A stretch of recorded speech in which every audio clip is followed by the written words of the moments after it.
The views and opinions expressed on this program are those of the hosts, guests, and participants, and do not necessarily reflect the official policies or positions of City World Media, LLC, or its affiliates. All shows are produced with full participant consent. City World Media does not claim ownership of any third-party music featured and uses all tracks only with proper permissions or licenses granted by their respective rights holders. City World Media operates in accordance with fair use and digital broadcast guidelines on all platforms. From my city to your world, we are City World. Thank you for watching.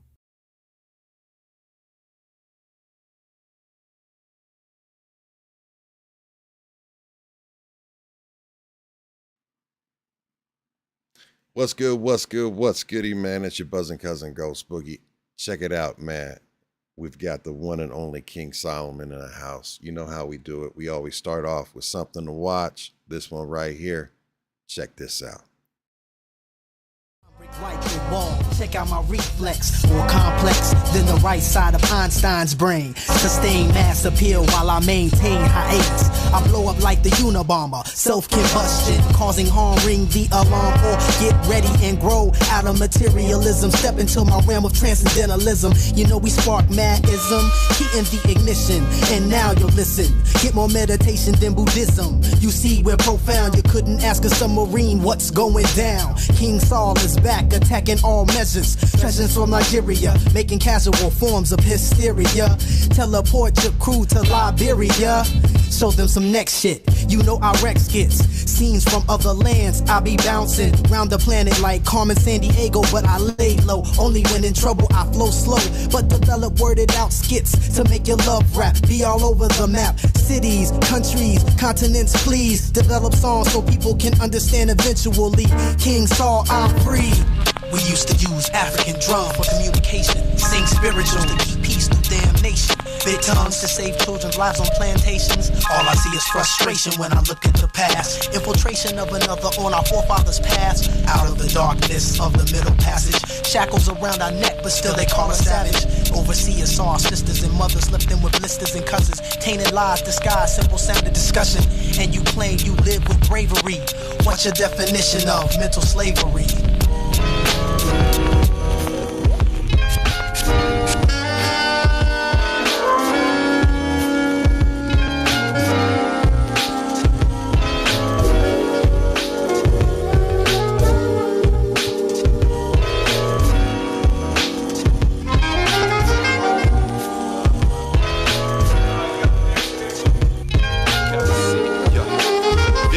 The words, internalize the beat. Imagine grassroots amongst the hot concrete. Street life, closed-minded mouths don't eat, so the brain gets weak and victimized by the beast. We never malnourished, make bread from yeast. We make prayer to east and break bread for feast. Family civilized, wide word, choice of speech. Seek to proceed to teach, proceed to think. Recognize the legacy of a slave unrest. Rest assured, I can't be heavy pain on my chest, but keep in mind that every rain precedes divine sunset, followed by sunrise. We rise to live to show it respect. Me soul glow like an afro, but God reflect. God reflect, God reflect, God reflect.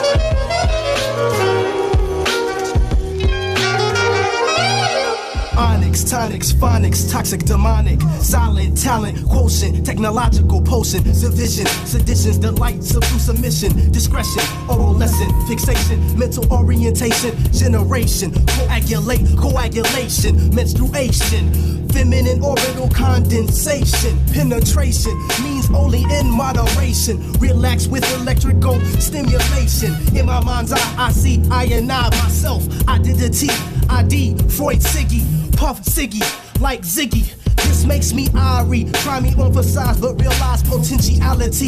And my kinetic energy, synergy, cybernetics, resuscitated, a rhetorical rhyme, don't forget it. Oral debate and plus symphonic, pay attention. $9 for the tape, and now you'll listen. Listen to my lecture. Yeah, that's how we keep you laced up. And the fattest lyrical contents past your mind parts. Nah, if you see a sucker that's in your mix that don't need to be there, then you find out how to get him out. Because the lyrical compilation got you hemmed up. One more time, With another ill rhyme, I'm inclined to say that the competition got you blown away.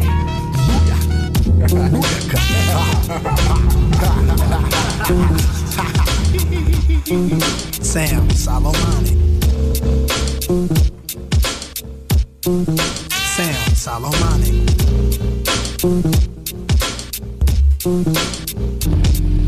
This mystery is Solomonic. Delete thoughts of Freemasonic. King Saul be supersonic. I impact like comets. I'm infrasonic. Below the frequency of sound. Sam Solomonic.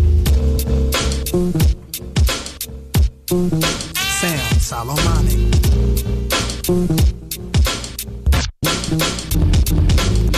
This mystery. Yo, that was off of the album. Yes, you can get a physical copy. We're going to talk all about that because you most definitely need to make sure you cop a physical copy. Get the wax, man. Get a wax. Get the vinyl. Pre-orders are already pre-ordered, so it's out and live, and you can get it right now. But without further ado, this individual that we have here today is a dope individual. He's got great music, as you can hear, but also he's involved in so much that is near and dear to my heart. Hip hop, cannabis, cannabis as a medicine, cannabis as something that is a life-saving drug, and then also out of all of the recreational things that you can do, probably the least harmful to you and others that you can do out there. So much love to each and every single one of y'all. We do this every single Wednesday. And then guess what, y'all? B-Boys Underground is getting ready to start. As you know, we've been doing Tuesday, Wednesday, and Thursdays. Well, now we're Monday, Tuesday, Wednesday, Thursday, Friday, even Saturday, Sunday, like Sherelle. You know what I mean? But again, B-Boys Underground is getting ready to start 24/7 here soon. So be on the lookout for that as well. And without further ado, it's time for the one, the only King Solomon, fam. And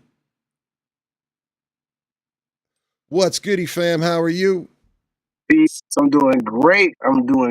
Shouts out to Ghost Boogie. Shouts out to G Fresh. Shout out to G Fresh. Shout out to Mad Ways.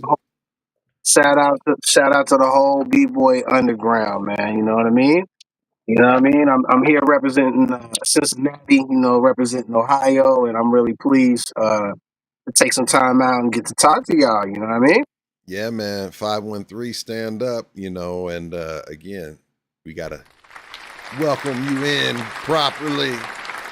Got the one and only King Solomon. And all right, so first off, before we get into the first question, because there is a first question that's a mandatory question, and actually there's going to be a second question because on a former podcast that I started doing this stuff with all my brothers and sisters, they out there in the Twitch world, we used to always ask another question that was mandatory. But before we get into that, I have to ask you to please give everybody a heads up as far as what they were listening to, what that was, and what's going on with that, how they can get it, how they can stream it, how they can Word. Well, like I said, man, thanks for having me again. Like I said, this particular album that you were listening to is actually an album that I put out in 2019, but it was only as a CD only release. As you see right here, it was a CD only release from a Belgium label, Hip Hop Enterprise. Shouts to Michael Mees and all the folks over in Belgium, all the folks on the label, like putting down the hard work and getting the records out. And we just decided to put out, an exclusive vinyl version of the album. He said it deserved the black gold, so you know what I mean. We're gonna give it the black gold experience right now and put out some vinyl. So we decided to do an exclusive version where we have out 100 red vinyls as well as 150 black vinyls. It's a really dope release. All of the releases that Hip Hop Enterprise do are releases from the mid 90s going to like the mid 2000s. So they got a lot of like unsung projects that you possibly might have missed, as well as they're putting out a lot of reissues of projects that may not be on the shelves anymore, such as, project in hand. It's called King Solomonic, The Dialect Years, from 1996 to 1999. Um, just so you know, I'm one of those artists that was kind of like a little bit ahead of the internet wave. Okay. I was still an artist that kind of like was in the independent world, of putting out independent records. Yes, The sir. whole raucous generation, specifically through Groove Attack and through Land Speed and some of Wow. those Yeah. labels that turned into bigger labels. But I was one of those people, and I was also fortunate enough to always put out records. Really from abroad first, you know what I mean? Like I got a lot of Okay. run over in Europe and they always had worldwide distribution and Fat Beats would always pick up records and but at those times since it was before the internet, it was a lot of like actual physical copies, you know what I mean?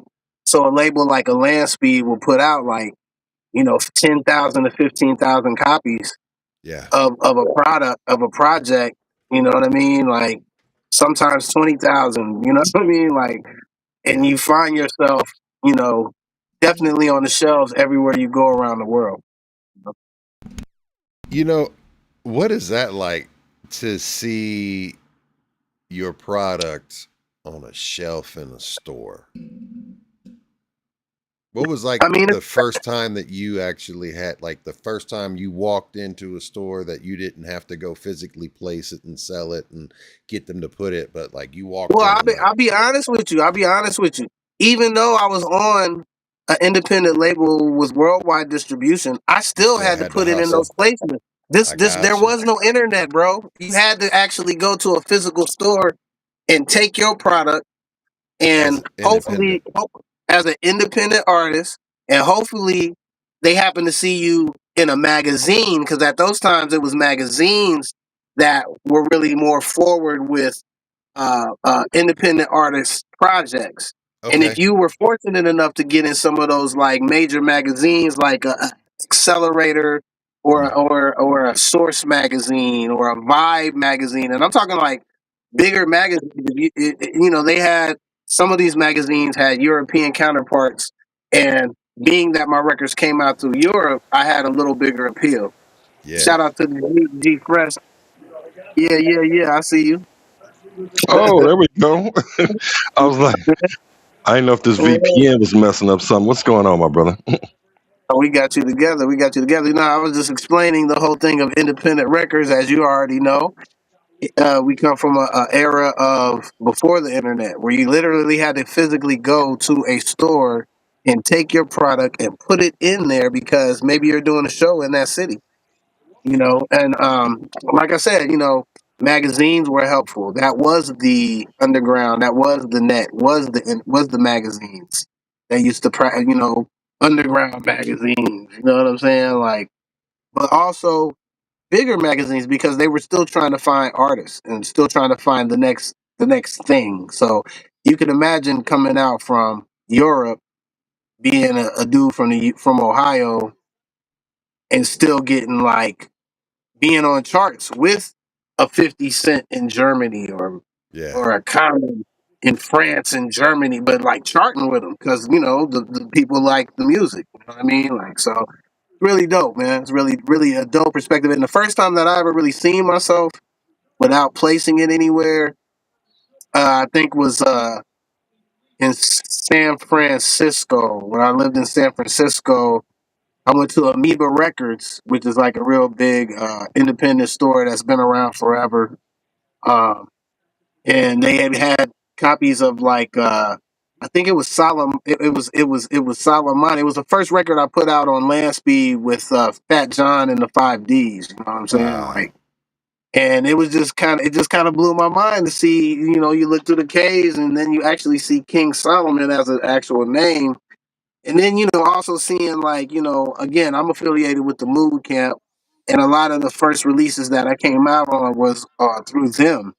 And seeing those records side by side with like my own records, and like, it just was really like, it really gave me validation about, the work that I've been putting in. Yeah, land speed was critical. Storm Children, we use land speed as well. And, just to go out of town and see your record in the bin was really dope. I got to sign a couple records because I walked in the store, was, just checking on, just actually sightseeing, and somebody was like, "Hey, this is dudes." I'll say, "Yeah, we got some of your records in there," and I got to sign a couple of them, so that was real dope. Land I, speed did they distribution? yeah, they really did. True funny quick story, man. So shout out to my guy Talib Kweli. That's my homie. That's been the homie since back in the day. We've OG collaborated, did fam. all types of stuff, traveled around the world, did a whole lot of big things.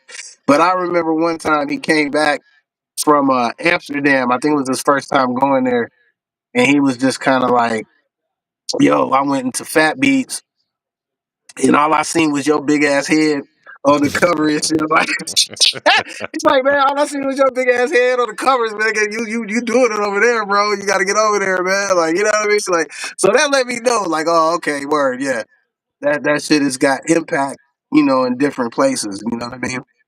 Yeah, that's what was it? Fat Beats, New York, LA, and Amsterdam, correct? Amsterdam, yeah, yeah, Yeah. yeah. I recorded in Fat Beats in Amsterdam. They had a studio on the bottom of it, like. Ooh, Literally tight. recorded a record with an artist from Amsterdam at the time when I went there. No. How'd that come Very about? good. Just being there and or they requested that or So, so I put out a record with the artist named DJ Diaz from France, in probably like 2007, I would say 2006. And I came over to do some shows. I came to do a European run, and so I did probably like you know um, 4 shows in France, in different cities in France.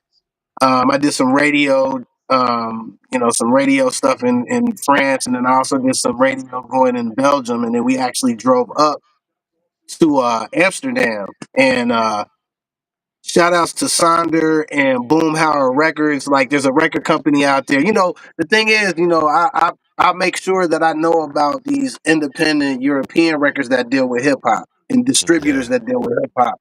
So at the time, I knew a cat named Sonder that ran this label in Amsterdam. So we went and actually stayed with him and his family. Shouts to him. We were out in the countryside, not even countryside. We were in the suburban neighborhoods of Amsterdam. You know what I'm saying? Like, seeing some stuff I've never seen before. You so got And to see the real sights. dude, the real sites, like like not downtown touristy stuff. I'm talking like Yeah. all of the streets are named the same, like the lightweight named the same in the neighborhood, like where you know what I mean? Like you get lost if you really don't speak that language. right. Where you from, fool? Yeah, yeah. Man, so we have to start off with the first question, man, even though that's not the first question. And All right. salute to good to see you, G Dash Fresh, joining us tonight. So good to have you, fam. Yes, sir. I don't know what was going on, but we made it. Yeah, we made it. You're here. We're all You see, here. We're I'm present. back on the other computer, but I don't know how that's gonna last when they find this feed. We're Hey, gonna run it tonight. shh, don't tell nobody. All Quiet. right. So check this out, man. The first question that we always ask here, and salute to everybody that's tuned in live with us right now. Drifter Radio, produced by Cherie, Midget Mike. What up, Cherie? Shouts to my peoples in Chi Town. You know what I'm saying? All the Shout out all to the Shy. love, Yeah, all the love. we got Midget Mike is from Texas. We got Maritza from Canada. Shouts to Texas. Shouts to Canada. You know what I'm saying? All my folks worldwide. You know what I mean? Jason Ramirez is out of California. So we got all the family here. Happy B Boys Wednesday. Happy B Girls. And Yep. the question is Mhm. basically, I need you to be as descriptive, and I need you to be transported back into time.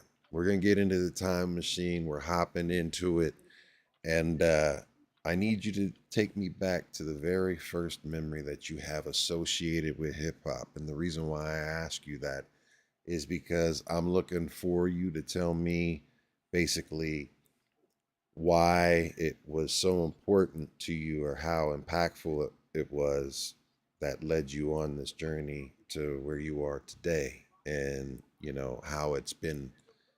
I know for myself, I know for Fresh, like, it's been throughout our entire life. Music and hip hop and everything has just been us and what we know and do and eat and breathe and love. And for you yourself, I know you are also, someone that is a part of the hip hop community, worked with a lot of folks, and had a lot of opportunity to do a lot of things. And I want to know about your first memory associated with hip hop. Put us in the room.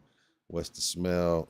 Is it that boring shag carpet, with the cigarette so stains on it? so I'll be quite honest with you. I have a lot of like amazing memories of hip hop. You know what I mean? At different times of hip hop, different facets of hip hop. But I'll give you one that kind of like made me feel like I could possibly do hip hop, entertain, be a person like that entertains. All right. Yes.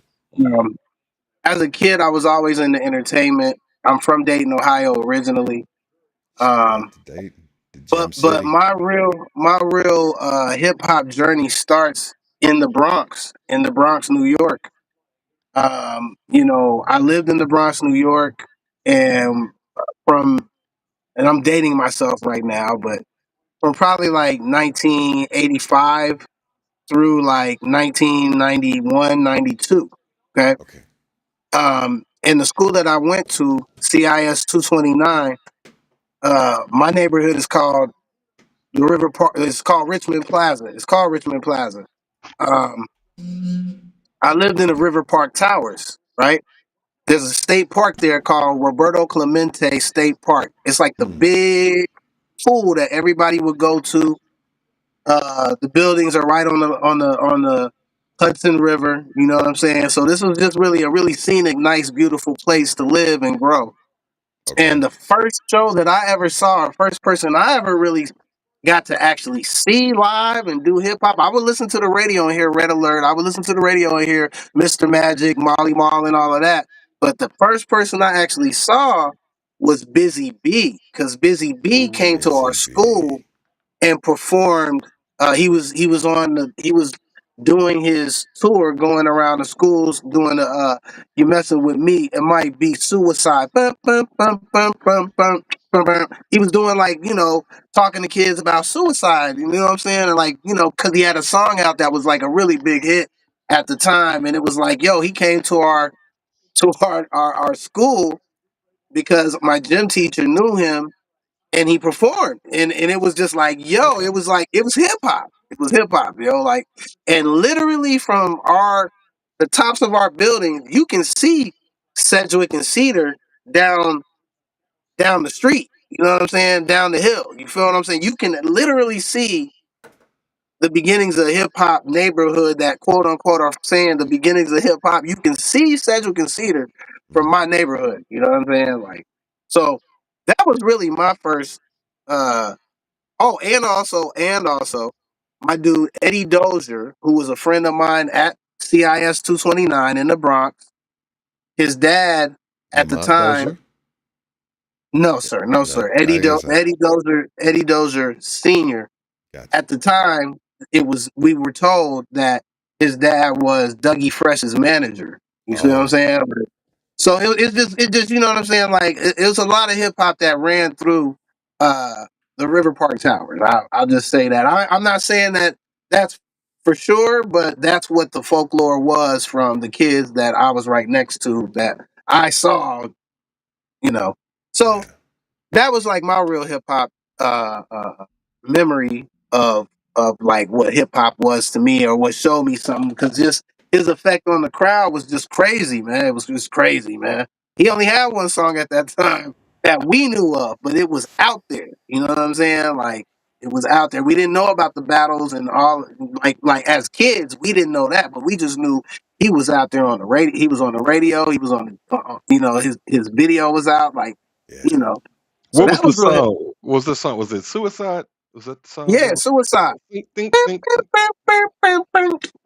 You're messing with me. It might be suicide. Suicide? Yeah, yeah, yeah, yeah. It's that. I All of actually that. had the You I know? had the That was pleasure hard. of interviewing on when we were still doing radio, interviewing Busy B. That was very entertaining. He's real active on Instagram too. So that's a Hey, great and story. not just active on Instagram. He's active in the cannabis world too. You know what I mean? He has his own Okay. strain of Busy Bee, flower. You know what I'm saying? Like I don't Okay. get Mm. endorsed by any of this stuff, but I'm just telling you, hip hop has opened a lot of doors, and there's a lot of artists that actually have, you know what I'm saying, ventures and partnerships with different cannabis companies. I know Grandmaster Caz has one as well. You know, of course, Shout we out see to all of the Cass. people such as Styles P opening up ventures, opening up cannabis dispensaries. You know, Raekwon opening up this dispensary. You know, a lot of these artists like working their hand with the music as well as other entrepreneurial business opportunities. You know what I'm hmm We've had some on prior episodes that was venturing into that and tell us the ins and outs of what they were doing with it. So yeah, that's great, man. Just expanding the brand and everybody, we introduce rolling up blunts, so might as well get saying? paid to talk about it and nod your head to the beats. Hey, Hmm.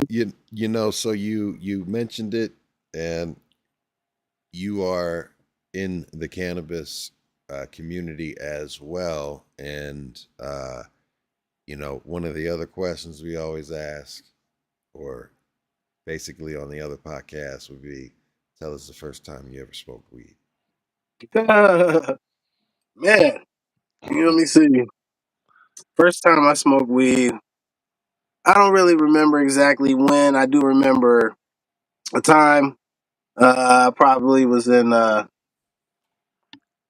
like a freshman in high school, that kind of thing. You know, was home for summer break. You know what I mean? And because I went to a boarding school for high school, so I would be home on breaks, stuff like that. I just Gotcha. remember like smoking with some of my peoples, man. Like and I knew about weed and all of that stuff because I lived in the Bronx and like literally I knew people that smoked weed, all of that. I just Right. never partook myself. You know what I mean? Until that time in Ohio, man, and I don't know. I just know my mom knew what was up because I left the lights on. I left the door unlocked. I left my keys in the door. I left everything there. I was on the bed Oh, with the lights on, with all the clothes on, and just laying back. So you know what I mean? Like that. That was that kind of goofy. That was that kind of goofiness as a kid. You know what I mean? Like what did moms things that had you to do. say? What did I mean, moms had? she definitely wasn't with it, and just Right. so you got to understand. Like at that time, there was a lot of like. Backlash for people that use cannabis, Yes. backlash for even the thought of cannabis. That was during the Reagan years and Just say going no. into just say no and all of that. You Care. know what I mean? And it was just a different time. You know what I mean? But Very so much. now it's just crazy to know. Like if you would have told me as a kid that I would be a legal person in the actual cannabis community in the United States, actually, paying taxes and all that good stuff. You know what I Yeah. mean? Like, literally, if you could have told me that, I probably wouldn't have believed you because Right. Hmm. I just didn't see those kind of opportunities in Ohio. And Yeah. they're still trying to, reverse a lot of those opportunities that are in Ohio. So, Yes, Yes, they they are. are. I never thought it was gonna happen like how it's happening. And I'll be honest with you, the kid that was in me that was there back in the day is kind of like, ha, I told you. See, you thought about it wrong, but you can never say that. It's like you have to take all of the journey and and receive it. You got to take all the journey and receive it and learn and make those pivotal moves. And like I said, I am a legal business owner. I actually have had products that were sold in the medical dispensaries in the state of Ohio legally through Word. the DCC. I've also am a person that works actually for a dispensary. I'm a wellness advisor. I do a lot of things, pretty much encompass everything, all dispensaries. I can run your dispensary if you need me to come run your dispensary. And you got the right money to come pay me to come run your dispensary. I could do that. Hint, hint, Mm-hmm. And hint, hint, hint. it's just a different world now. It's a new industry. So, it's the new regulated industry. Let me say that. It's a Right. new regulated industry. And there's opportunities for people. They're trying to backtrack opportunities for people, specifically people of color, specifically people that are not what look like uh, Absolutely. the legislative company that's in charge of all of the regulations. Then so and all of the promises that were made that they said they changed to help people that were unfairly taken advantage of, they've now taken that and thrown that out the window. And it's just a whole lot that goes into the legislative side of the cannabis world, specifically depending on what state you're in and who's really in charge of that state. Trying to get it back to the good old boy system that was actually blocking it. Now they want to, oh, it's free commerce now. Let's take back Hmm. control of that. Let's regulate the reefer. Well, the reefer is regulated enough. They just feel like they should be the only people that should be able to make any profits Yeah. from Uh-huh. cannabis. Just plain and simple. That's it. They just want to be the ones that make all the profit. And if they're not making the profit, well, they want to take a cut. They want to gatekeep it. Take it like, well, you can make a little bit, but you're gonna be paying us. You know, it's just capitalism, basically. Yep, true, Nutshell. true capitalism, true capitalism at its finest, and you know what I mean. It makes you, Cannibalistic. it just makes you aware of the roadblocks that get put in place that are still in place and that are going to still be in place in the future. And you just got to find different ways to pivot around it. I think I found a few different ways to pivot around it and getting to a point of being a ambassador as well as a educational person when it comes to uh, the endocannabinoid system, when it comes to Yes. how it works with your body, how Yes. how how it's a natural occurrence that works with your body, and just give you some pointers on things that you could use to help you bind to your system and bring yourself back to a homeostasis feel.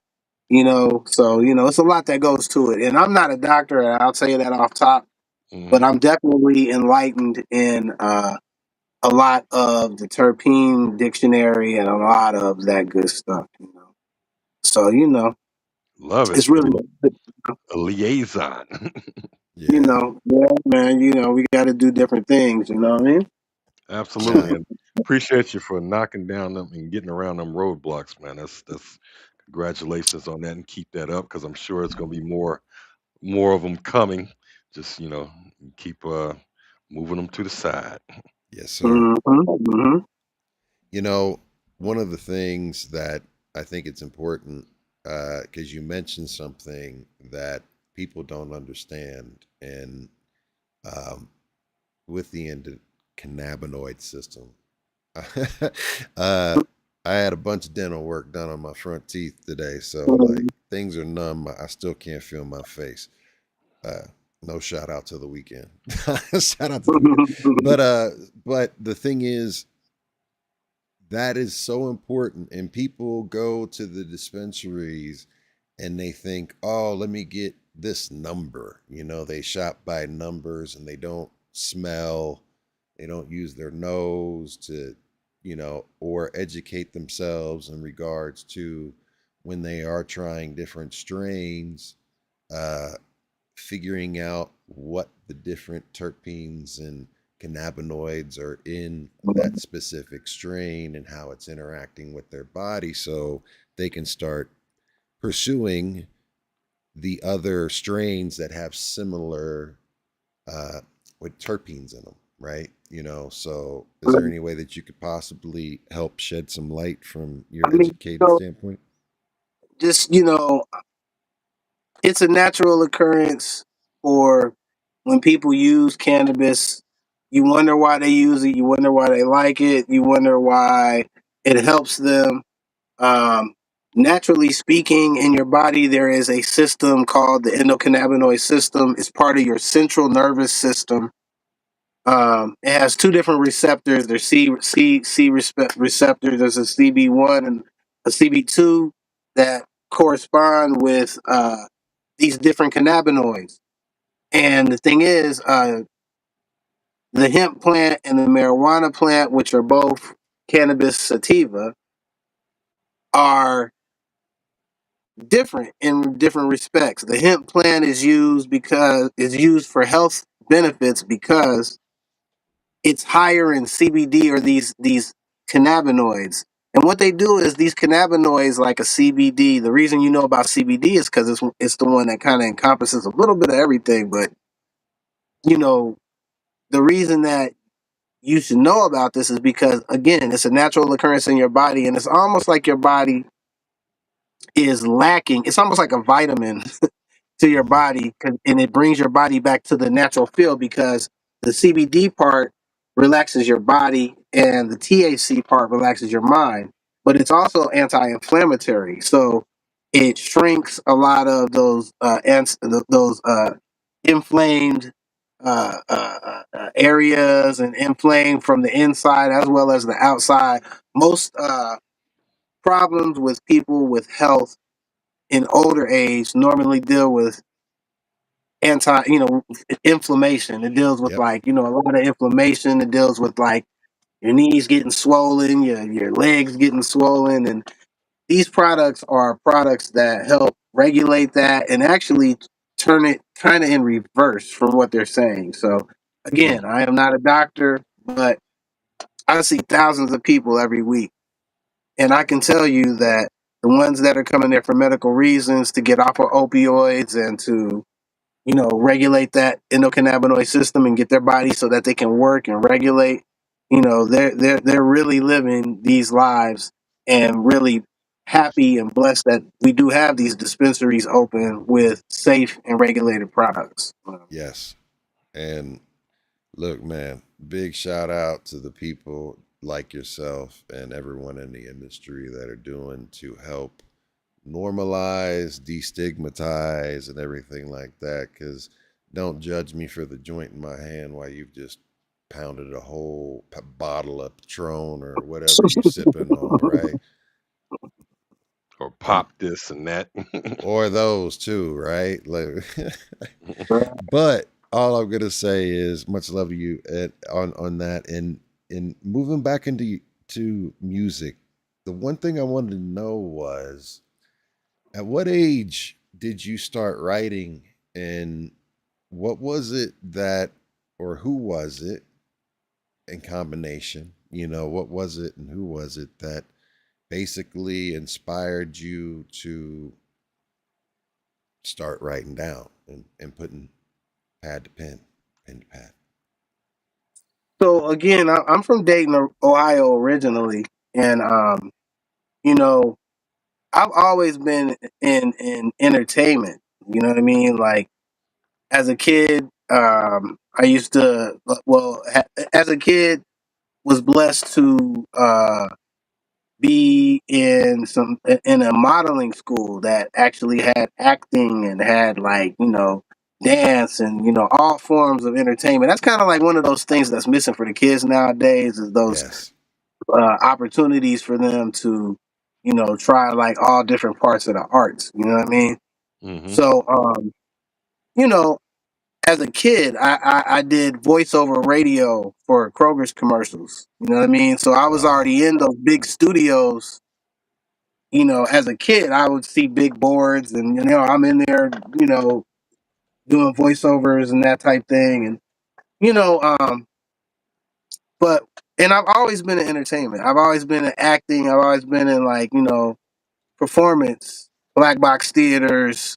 And when I moved to New York, you know what I mean, I got more, and I also was more into singing. You know what I mean. When I moved to New York, I was in the choir, that kind of thing, and again, hip hop hit me. You know what I mean? It hit me very well.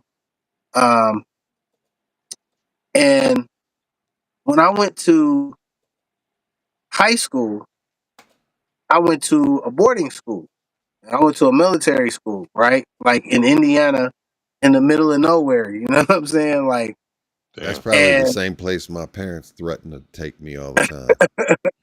and at the time, shout outs to Culver Military Academy, all my folks at Culver. You know what I'm saying? At the time, in Indiana where it was, it's in northern Indiana, kind of like maybe an hour and a half from Chicago, but it was not in a space where radio was available. Like with music that you could really hear, no hip hop, that kind of thing. So the thing that was good was I had kids that was coming from all over the world to go to school there, so I was hearing music from all over the world. You know what I mean? Kids that was from New York, if you know what I mean. My cats from Chicago played De La Soul for me for the first time. I heard plug tuning, you know what I mean? Like that kind of thing where I was just like, wow, okay. So this is, I've always been a sponge for music. But Mhm. when I was at school in high school, that's where I started writing hip hop. That's when I started experimenting with that side of myself. Cause, we had an intern that went to our school from Chicago. Shouts to Gerard McClendon.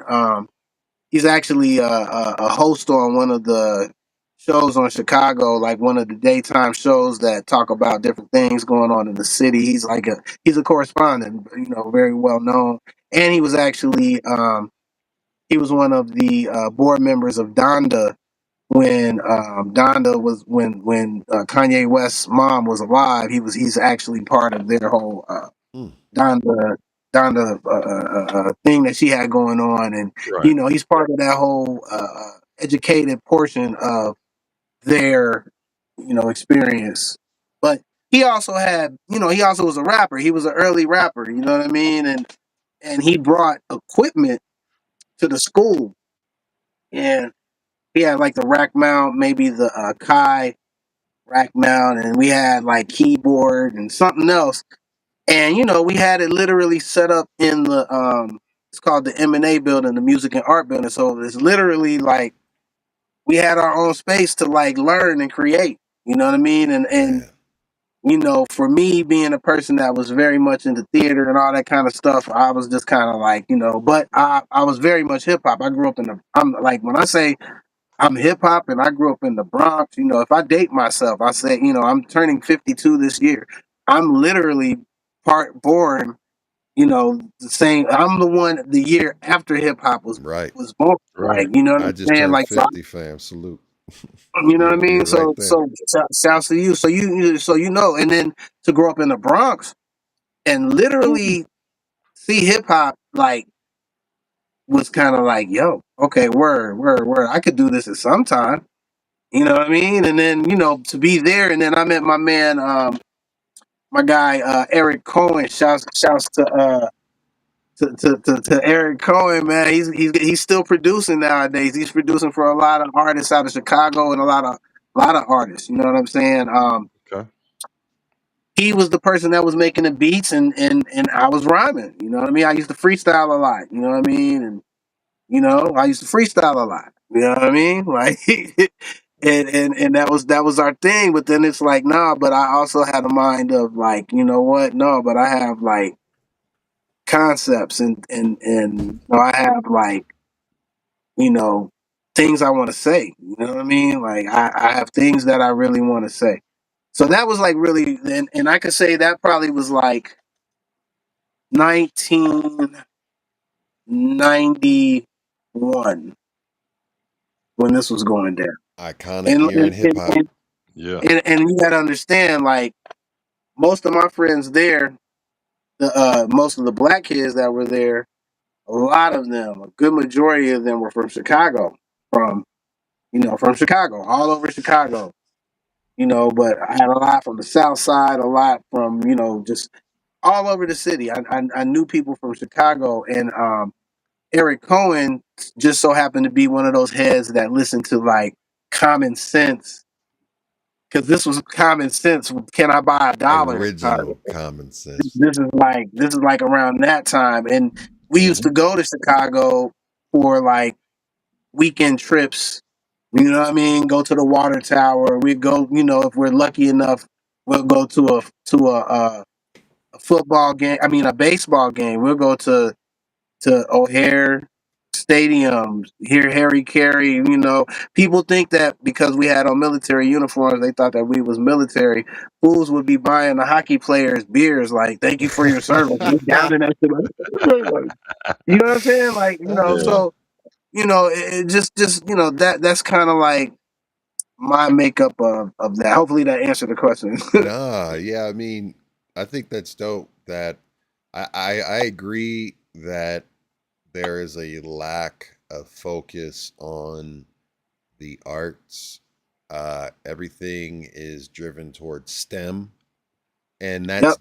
that's dope, and it's great for the kids who are motivated and geared that way. But we know not everybody is geared that way. Some can do both and handle both.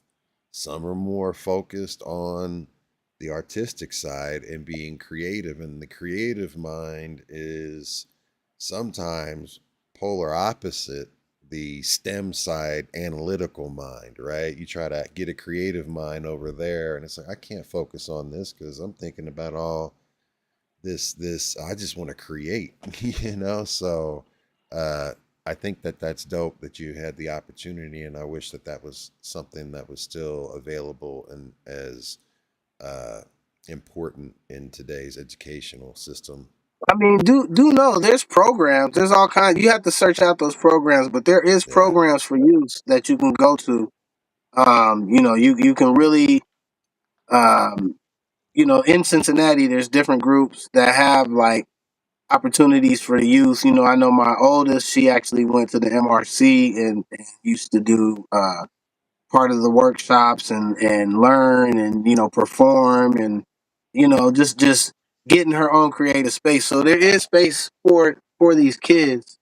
It's just you know finding that time to get them interested in those things. You know what I mean? Like, yeah, because again, it's nothing wrong with them doing what they do and learning how they learn, because they're learning in a different way when they're learning fast. And I have three yeah. kids, so I get to see kind of in real time, like Salutes and congrats to their that, man. triumphs. Thank you, thank you, thank you. I get to see their triumphs. I get to see their inquisitiveness. I get to see, how they really think about it, and I'm happy that they're very much in tune with who they are, you know, them making some sort of positive impact, in the world. You know what I mean? Like, so I'm highly happy about that, and that's Bless. a lot of the reason as to why my musical aspirations are a little bit more sparse, is because I'm taking time to, really be a parent. You know what I That, mean? And that's really invest in that understandable. future. You know? Yeah, and that's commendable. Sound like you're blessed to have children taking that path, and watching the growth. That's always amazing. It's always amazing as parents. Then grandparents, as my age Oh increases. man! Wow. Yes, sir. I'm hoping that that doesn't happen anytime soon, fam. I was telling my kids last night, like I said, if y'all are teen kid, like as they're gonna be 14 here, because I have twins, and I was Oh like, wow! Wow! I Man, said, congrats if to y'all you. have babies as teenagers, we're not watching your kid. You're taking care of your kids, like you aren't. It's a wrap. Like, Yeah. Hey. So look, you got twins. I'm gonna tell you a quick fun story for you. You know what I'm what's saying? that? So my dad is from Nigeria originally, and as a kid, I used to live over there. There's a story about twins over there because Nigerians are the one. nationality that have the most twins in the world per capita. Like just the most Mhm. twins come from Nigeria, right? And it's a story called the Ibeji. So your kids are considered the Ibeji, and it's funny because you would think that the oldest child, you know, is the one that tells the youngest child to go into the world first. Mm. And if everything is cool, then shout back to me and then I'll come. So you're preparing the world for me. So you know what I mean? I don't know if that runs true with your twins, if the one that came second out is actually be running everything, or you know what I'm saying, if it's vice versa. You But they're know, considered quite blessed, you know what I'm saying? yeah, and they are. My son has the math side and the mathematical and the statistics, and like he caught on to math and sports, and like he knows every single roster on every single team of every single sports. He does Like analytics. no, like dude, like we won. Like you see, hold on, I ain't gonna. So you see, like we do fantasy sports together. Yeah, I taught my kid Oh how to yeah, I see he gamble got and the stuff. ring. Like you know what I He's mean. got This the year, ring. he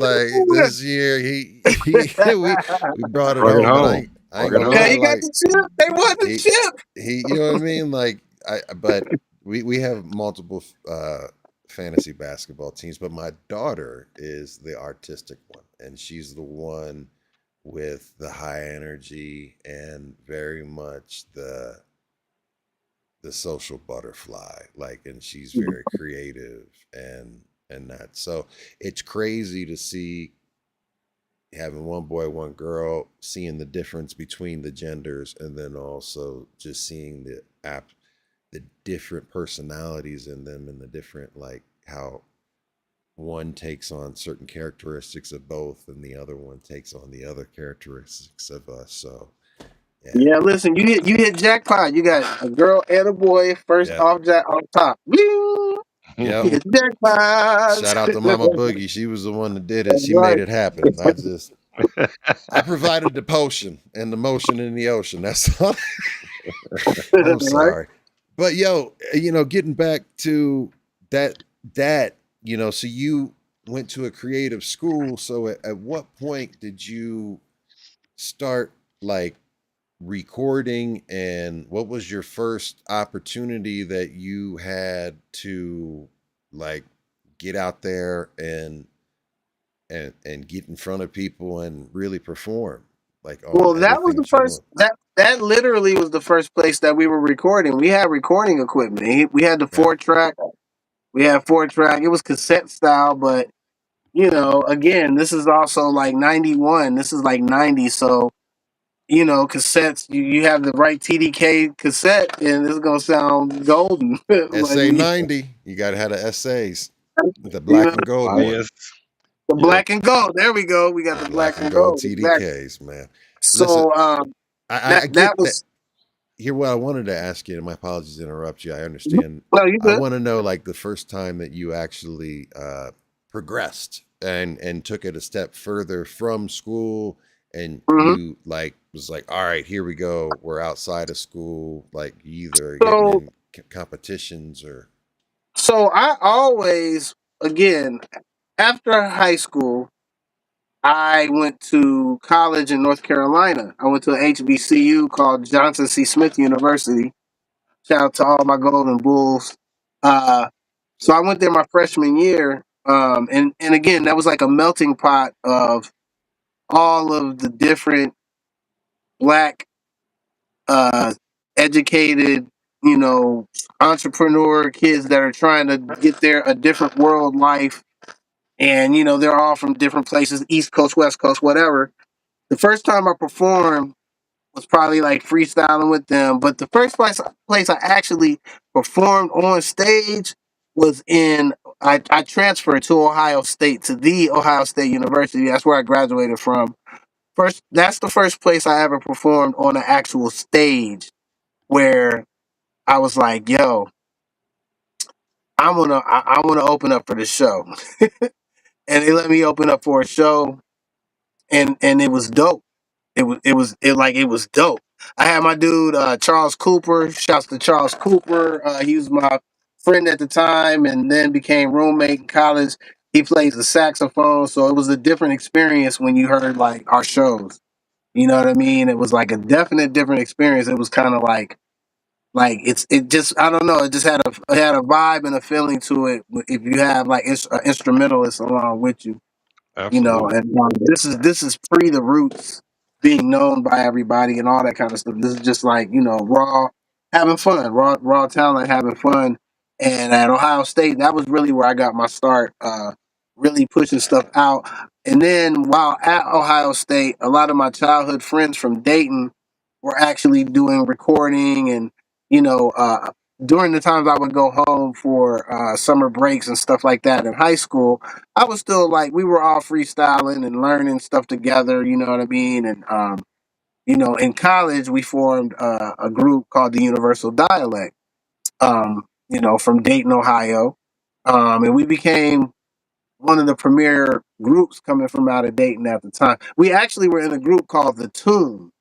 The Tomb actually had a radio song called Lady Animosity. We were getting run. We had actual labels looking at us as a prospect to put us out, but things didn't happen, and we moved on to becoming the Universal Dialect, and that's really where we started, like really doing shows and learning about the Chitlin circuit, learning about independent music, or learning about pressing up your own. Like from the beginning, we were pressing up our own CDs and pressing up our own vinyl and getting them in stores. Like from the beginning, we were doing that. You know what I mean? Not even knowing really what independent was. It was more us just trying to get our music out. Not Right. even worried at the time. Not even worried about.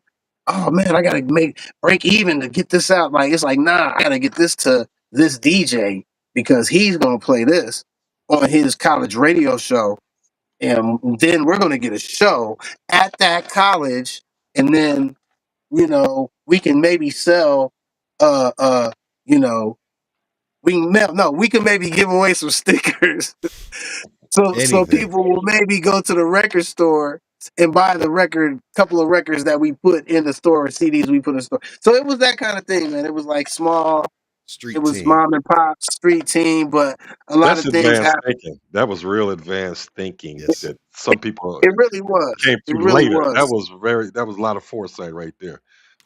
Yeah. That So old you know, school QR code. so when we met the group Mood, because that was like the first major label people that I ever met, they were signed to Absolutely. Hmm. um, TVT Records, Blunt Records, TVT. They were signed to labels, and when I started running with those cats, and we all started kind of running with those cats, we ended up in New York and started meeting different people, and you know, I literally have been to record labels like during that time when people will tell you those stories about going up to the label and you know you're in there and they're listening to your stuff and you're smoking and da da da and you eat food and yada yada yada.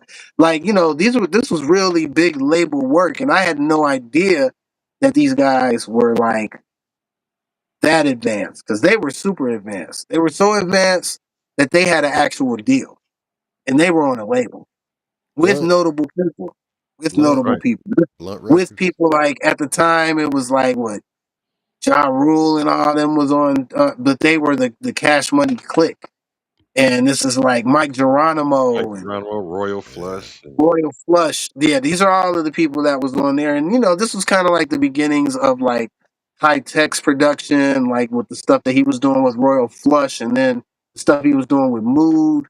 And then, you know, we got introduced to Talib and you know what I mean? Like that's kind of like where my ties come in with, and all of that with the recording, but the performance, the first performances was like Ohio State in college. That was when I kind of like blossomed into you know being a person that was definitely remembered for my shows. You know what I mean? Like even if you never knew who I was, you would just be like, yo, after a show, you'd be like, yo, who's dude? Like, yo, right, he's rocket. nice. He's nice. Like that type stuff. You know what I mean? So I was always been blessed to be that fortunate. You know? Right. I got a question. Or do you have a question for him, Fresh? Now I was gonna say like when you first stepped on the stage, was there because some just, some is a natural gift, some is preparation. Was like, did you do a lot of rehearsal for that show to before you get out there in Mm. front of everybody, or? Well, one good thing that was lucky for me is, like I said, as a kid, I did a Performance. lot of like theater work, like literally like plays, literally like doing monologues, working in doing productions in black box theaters like in New York, you know what I mean, like Lehman College, that kind of thing. So I always knew what performance was, and I grew up in the Bronx, and I mean we all freestyle and rap, and we all everybody that I was cool with was fresh.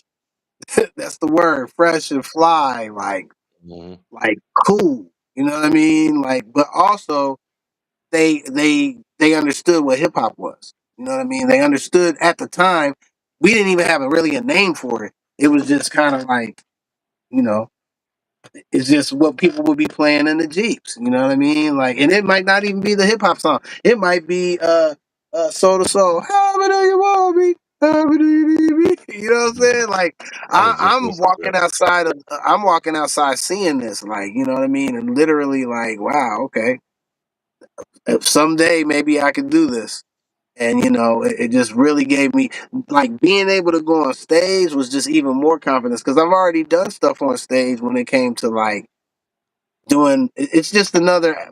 It was another aspect to me of like not acting, because I wasn't acting. I was talking about real stuff, but it was another aspect of entertainment and performance. Performance, yeah.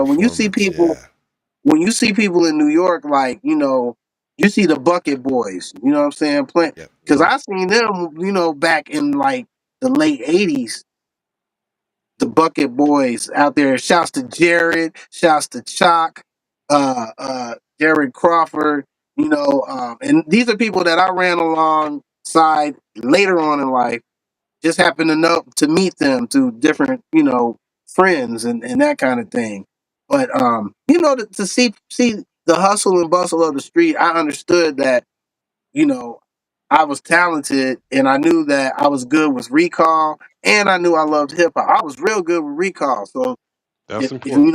I was a sponge, that was a gift. It was like, oh, okay, man, I can remember all of this and recite it back to you. And you'd be like, whoa, how did you know that? Like, it's like, yeah, because cause it's almost like a dance to me. You know what I'm saying? Like when it's in my head, it's like a dance, and I'm like, you know. So yeah, Yeah. no, that really was it. And I'll be honest with you, like my New York experience was really like the experience to let me know how far like hip hop and all that good stuff could do. You know what I mean? Like it really showed me a lot. Dope. Got you, got you. We have some questions from the chat, and first one up You is from you Mr. got Mike. questions? I got answers. Yeah, he wants to know what's your hardest lesson that you learned that grew you up fast. Um, my hardest lesson, I can't say it was a hard lesson. It was just it was it was a calculated lesson. You know what I mean? Like me actually going away to school as a high schooler was definitely like not an easy thing to do, because you're very much independent to yourself. You know what I mean? Like you're very much independent. You see your parents on holidays. You know what I mean? Like it was just really, really like you get a lot of time to like learn about yourself at a young age. And the school that I was at was like, it was kind of therapeutic because it was on a lake, and you know what I'm saying. Like it had a lot of like just being able to make music there was like really for me. Again, I had a studio, like basically, you know what I mean. Like when we look back at it, we're like, yeah, that was a studio. We had microphone, we had our equipment, we had our speakers, we had everything set up, and we were recording at that time. Hmm. It just I guess that was the hardest thing, was to realize that you could be by yourself, but you have to shine by yourself. You have to not be so hard on yourself. That's what I really learned is you can't be so hard on yourself, man. Mm-hmm. You gotta give yourself grace when it comes to a lot of things in life. You know what I mean? That's such an important lesson, and some people don't even ever get a chance to learn that, and some people like myself is just starting to learn that stuff in their 40s and 50s. Better Yeah, better late than never. Oh, better late than never. want to shout out my Poochie. She's not feeling well, but she's tuning in. So Much shout love, out to her. Shout out, shout out, shout out. Thank you, thank you, Miss thank Lady Fresh. you. That's Poochie. Poochie. No, man. Hey, look, man. I have to say, with everything that you have, you moved around a lot as a kid, and like you were talking about, like being in the Bronx, being in Indiana and Dayton, and you had all of these different folks, Ohio State. and you had Ohio State, and then North Carolina, and you had the opportunity to be around so many different scenes. And as you go around and you know how there are the scenes in the underground scenes in each and every city, what was the thing that you were able to take away being exposed to all those different regions with all those different types of influences and sounds? Did you see anything that was common, or was there anything that was different and that helped add a little bit more to who you were as a performer and an artist? Well, I grew so much in the Midwest. I grew so much uh, working with the guys from the One a Battle Click. I grew so much Want for a sure battle? with my universal dialect folks because that's family, that's Dayton. We grew together. And then we met those guys, and I have to say, like, I really grew a lot because they actually had studios. You know what I mean? Like Yeah, professional studios. They put their money into professional studios. I got to meet High Tech at a time when he at first really started getting some of his when they actually had a studio together. You know what I mean? Like yeah, Mhm. started meeting these guys at times and started learning about production, learning about recording, learning about all aspects of the music industry. You know what I mean? And like I said, I'm a creative very much. You know what I mean? The it doesn't really matter what the medium is.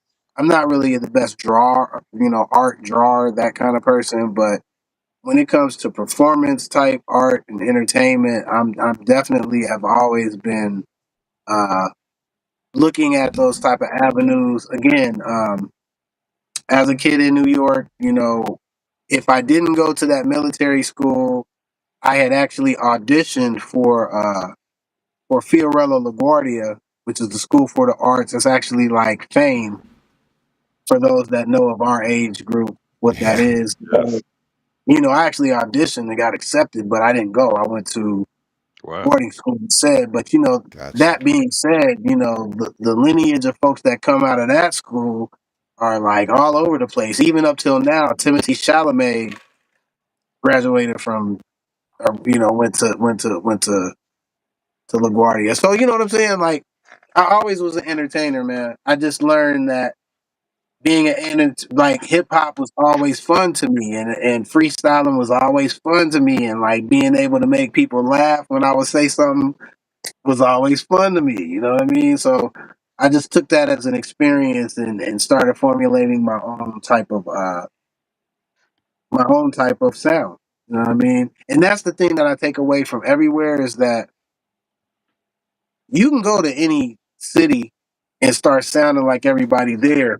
The Yeah, trick is to go to their city and sound like yourself and still get the same love like you sound like you from there. because nobody can be you but Absolutely. you.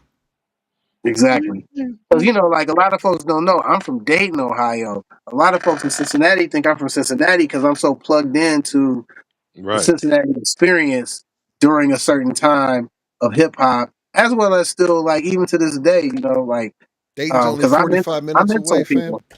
Dayton is only 45, and I mean, listen, Dayton has got a thriving scene right now. You know what I mean? They have a very Dope. thriving scene, and I'm just really happy that that there's still opportunities for cats to get out there and you know what I mean, like make Yeah. music and get it heard by people, because again, there's a billion people that's on the internet streaming and putting out music that way. So Yes. to cut through all of the noise, it's not an easy task to do. So, I'm still putting out some exclusive releases for music that I put out like, that I didn't put out like 20 Yeah. years ago. And Still new to us. Yeah. it's still getting resonance nowadays, and you know what I'm saying? It's still getting love like that, And shout out for real. to Ike B when you said Dayton. I was like, because Yeah, shout out to Ike B. Ike B was a DJ for the Tomb. You see what I'm saying? Like, that's where so I knew that name from. yeah. TOOMB, and literally, like I said, that was our first taste with radio airplay, and you know what I mean, like doing shows and like on a local level, but at big shows on a local level. So that Yes. kind of gave me and that was like the Dayton scene. That was totally the Dayton scene at And that I time. mean, the Gaslight Oregon district, we were up and Yeah, back from Dayton, Cincinnati. We had and then Columbus, we had a great little thing going on between us, which, helped with Scribble Jam and all of that. But yeah, yeah, shout out to Mike B. And then talk to, I mentioned Dante from Mood.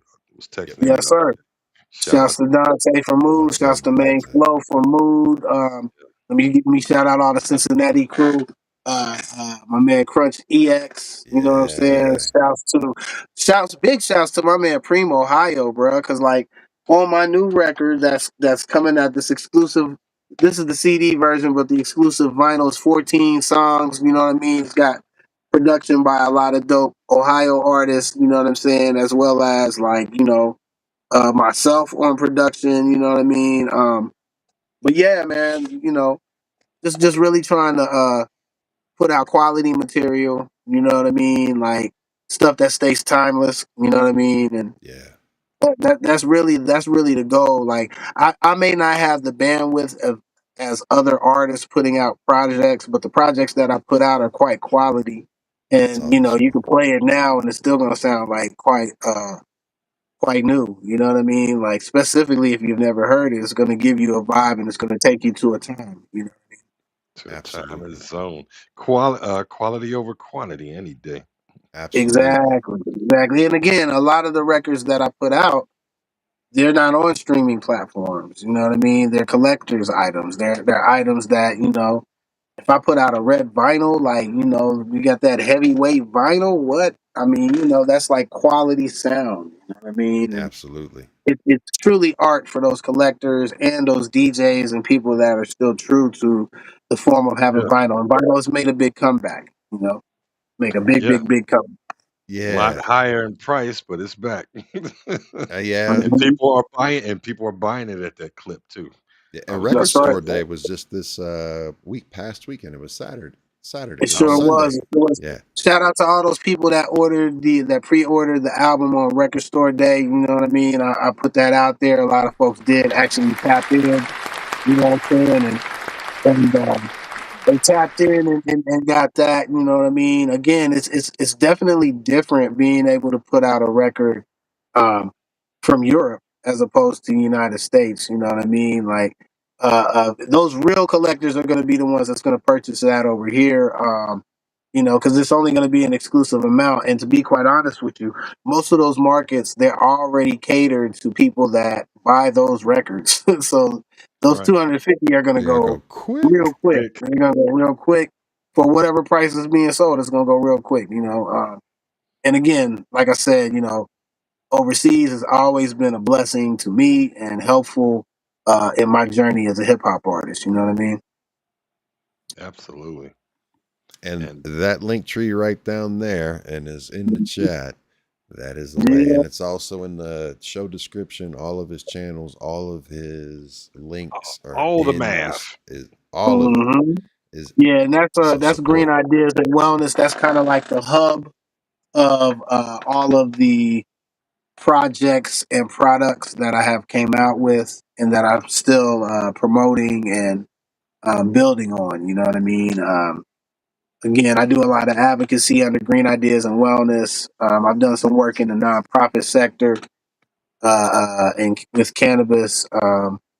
We've done, things where we've gave back. We had partnerships with the food banks in Cleveland, Dayton, Cincinnati, and Columbus, and we were able to help feed families and add back revenue into the community under the name of Dope. cannabis. But um, during Dope. 2020, we actually had an initiative where we were able to feed like 27,000 families, and we were able to Man, circulate about $60,000 match donated donations to the food banks. And, so that was like a start of what I did. And then I also had products that were sold in the dispensaries during the medical years, as well as till up until about 2023, where I had chocolate truffles, and also half cart vapes that were sold through the medical program. The chocolate truffles were higher CBD than they were THC because they were made to help for the inflammation. They were made to help for different medicinal anxiety, reasons. stress, CBD And the is a flavor was blessing. amazing. The flavors were amazing. I mean, it was actually one of those things that the people in the program really took to, and the patients got behind.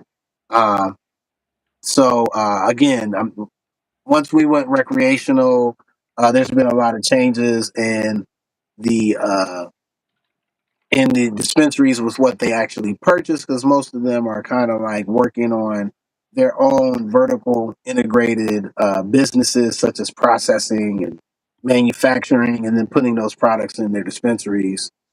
There is still a lot of mom and pops, and there is still room to grow. But yeah, that's what Green Ideas and Wellness is. And also, I also have a tea as well. It's not a cannabis tea; it's a hibiscus sorrel tea. It's good. It's actually an anti-inflammatory. Hmm. It's a high-end tea. It's called Afalabi's African Sorrel. I did that in collaboration with a company here in Cincinnati called Bruetta Tea. Now, Uh, can folks get that online? Yeah, they can purchase that online. It's www.bruetta.com, and you can look up the Alpha Lobby under the business tea section. And you can purchase that. I actually, Is that on the link tree? I think it should be on the link tree if I'm not mistaken. If not, then after this, I'll make sure to put Got an it. actual link to that. But I think it should be some information about the tea up there. I If found not, it. it should be I'm the gonna. link directly I to. will put it on the screen right now, and we Yeah. can show it. You know, so Let's yeah, let's. that was my first wellness product.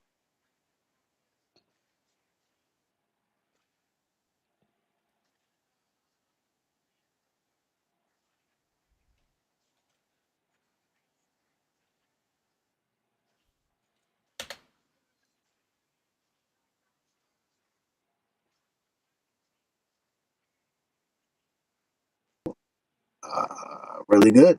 That are really good, really helpful, really healthful, and Hmm. it's a great flavor. And it's actually my middle name is Afolabi, Okay. and that means someone born during great times. And this is actually a tea that we used to drink as kids. You know what I mean? My family's from Nigeria, as I said before. Sorrel tea actually is originated from Africa. South Africa is one of the regions, as well as Nigeria is one of the regions where sorrel tea is like a very big thing. So yeah, man, I just wanted to take a slice out of my own childhood and bring something different for the people. This came about because I had a great opportunity to do some partnerships with the Bruetta Company. Shouts to Matt Hood. Shouts to all the Hood family. And they let me. I was an ambassador first, but then I made my own imprint within the company. You know what I mean? So you can find that tea actually in many businesses. It's actually in the Bengals head offices. It's in the Bengals offices. It's in the Reds offices. It's in the Cincinnati Ballet, Pittsburgh Steelers. There's a whole slew of people Hold that on now. Hold on there's a now. whole there's, there's a there's a whole slew None of of that. people that Who they? that drink the tea. You know what I'm saying? Right. I'm just saying, Hey, hey, I'm he an just telling you. indiscriminate Even businessman. He got to sell the I word. know. opposing people I like love you, my bro. tea, man. Even the opposing people I drink my feel tea. you. I am mad You at know you. what I I'm am saying? mad at you. Still So, Curtin drinking that tea, making that you moolah. know, I ain't mad. well, I ain't gonna say making moolah, but we're getting good health out there. Well, Hey, look, that's just send better. them a batcher that gives them the boo boos when they play us. That's all Yeah, I like ask. Don't say that. Don't say that. I'm sorry, Yeah, but man. that was my that was my first wellness product is the Afalabi sorrel tea. Many people have drank it. It came about also because of the pandemic. It was a product that came out of the pandemic.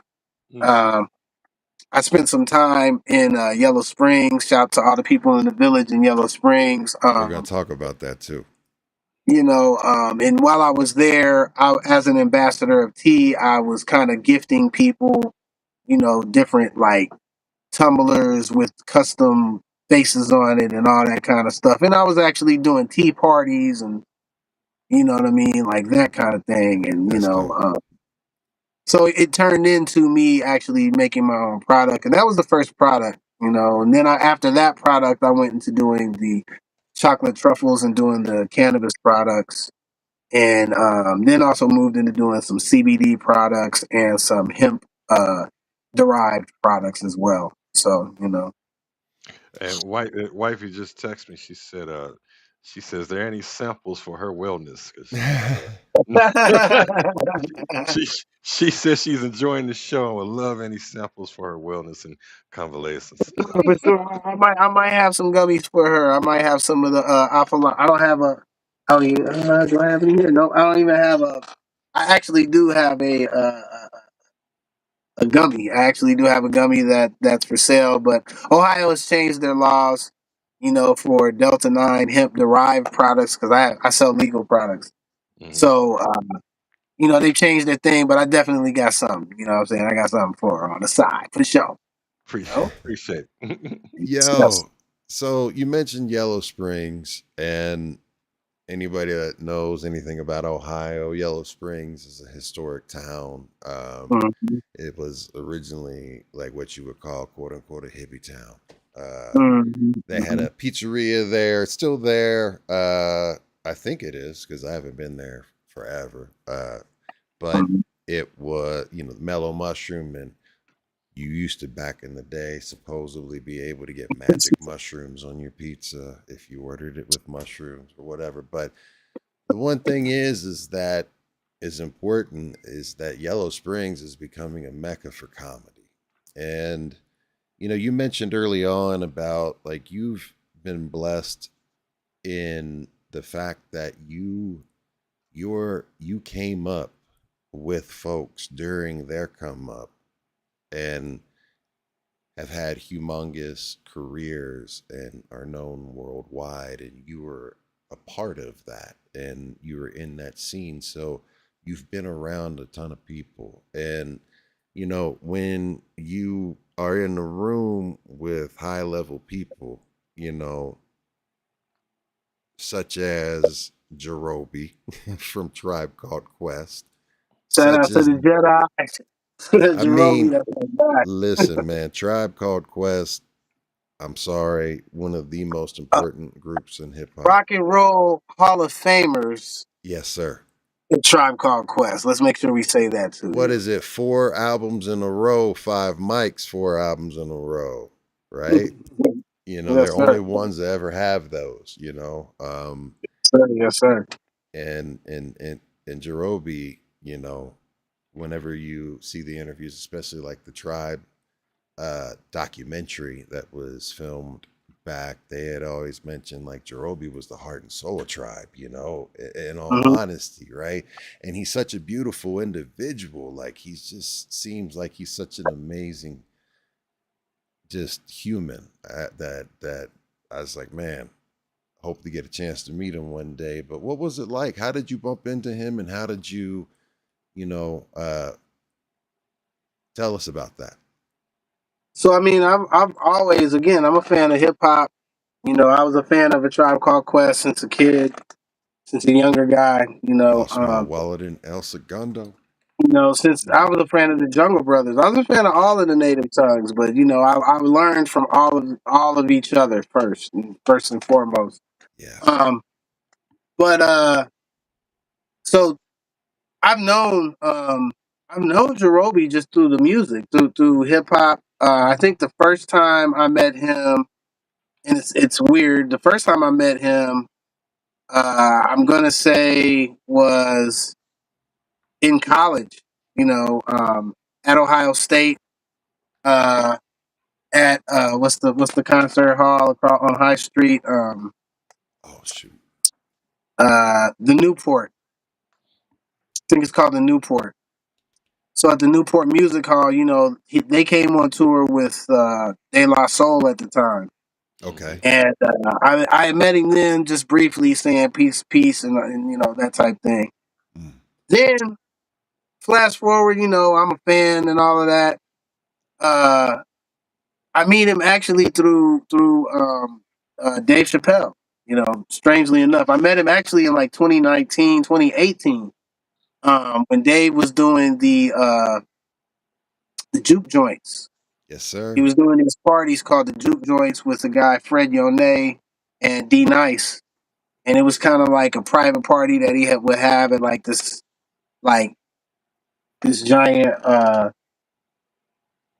giant barn in the farm, like out. You know what I'm saying? But like it's changed into an actual party space. So again, I was blessed to meet them cats and go up there because he has a great friendship with Talib Kweli. And again, that's one of my good friends from Respect back that. in the day, even to this day. You know what I'm saying? And he invited me up. We came up to the show. You know what I'm saying? Like and took a pic. I wasn't even supposed to take pics back then, but we still had our phones before the yonder bag. Well, no, I think they might have had the yonder bags, but I don't think they was taking our phones. You know what I'm saying? So, Mhm. but I met him then. But then flash forward to 2019, and Dave did they had a big Oregon district show where he did a show commemorating the people that got killed in Dayton uh, uh, at Ned Pepper's. It was a big thing that happened, and so Dave threw like a commemorative show a year later, right in the middle of the Oregon district. Right, he built a stage there, and he had Kweli performing. He had Chance the Rapper. He had Thundercat, Tiana Taylor, Wow. John Legend. Uh, Dayton product. Yep. Yeah. Ohio. And he had and then he had like John Springfield. Stewart. He had Stevie Wonder. You know Oh what I my mean? God. Yeah. Like, so it was just like and that happened to be a great weekend. Jerobi happened to be in town as well, and we just got cooled in. But then the pandemic happened, Yeah. and when the pandemic happened, the world shut down, Mm. and like the only place that wasn't quite shut down was Yellow Springs, because I don't know, Dave just got a feeling about what he heard, and he had one of those machines where he could test people to make sure that you didn't have COVID. So And Right. we did kind those of big developed. outside things, were you ever able to be there and be a part of that? Oh, dude, all of it. Like, Oh my so God. Those sound, they always like, what were those like? man. I mean, they were amazing. They were amazing, man. They were like, then that's the thing. Like, it started out as us just trying to have a place to be able to do something because you couldn't go anywhere. You couldn't really do anything. You kind of had Right. to, unless you were in a situation where everybody was tested and not, not sick. And, and that's the situation that we had. And it just, it just became amazing because then more people started to come when they would hear about it. He didn't have no intentions of no like big shows or nothing like that at first. It wasn't no intentions of nothing like that. It was just really just hanging out, man, and having something to do, having some fun. Like, you know what I mean? Like just, vibing and talking and, planning, maybe doing some planning for the future. Like, you know what I'm saying? But really just actually getting the time to breathe and just relax. Yeah. It was a pandemic. Again, it was a really different time and, so again, I was just really blessed to be around cats during that time because Quiet invited me up and Jerobe happened to be one of the people that was there most of the time.